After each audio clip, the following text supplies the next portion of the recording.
أحزان قلبي لا تزول حتى أبشر بالقبول. أحزان قلبي لا تزول حتى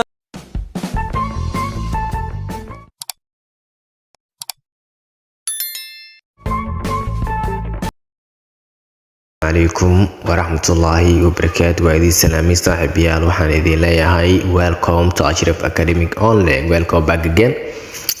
Okay, haddii ay maalintii kugu horeysay oo aad channelka soo booqatid please waxaan ka codsanayaa inaad subscribe saartid gabaleelkana furtid si uu kuu soo gaaro cashir walbo ayna soo galeno maanta iyo cashir cusub.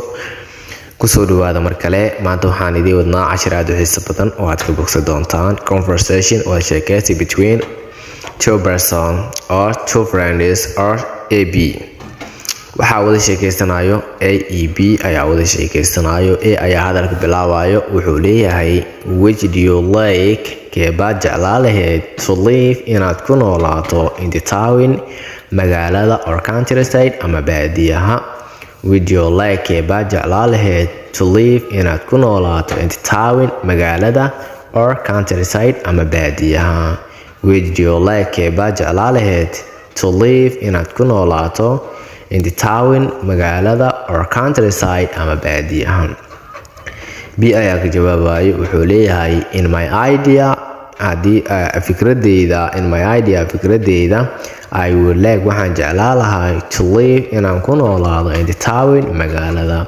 in my idea fikradeyda I would like waxaan jeclaa lahay fikradeyda ama ra'yigeyga I would like waxaan jeclaa lahay to live inaan ku noolaado in the town magaalada. in my idea ra'yigeyga I would like waxaan jeclaa lahay to live inaan ku noolaado in the town magaalada.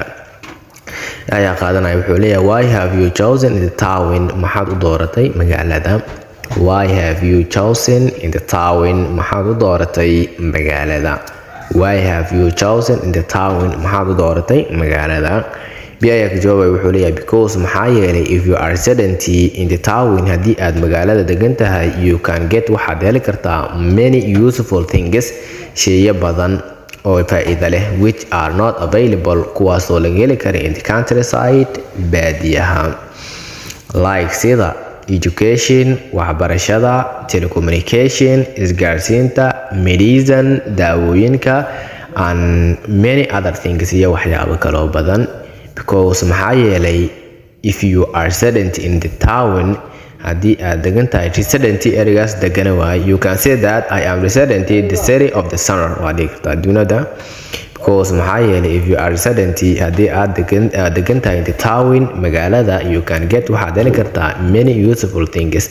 money lacag waaye ereyga money hadiin many iyo money ay kaliyihiin.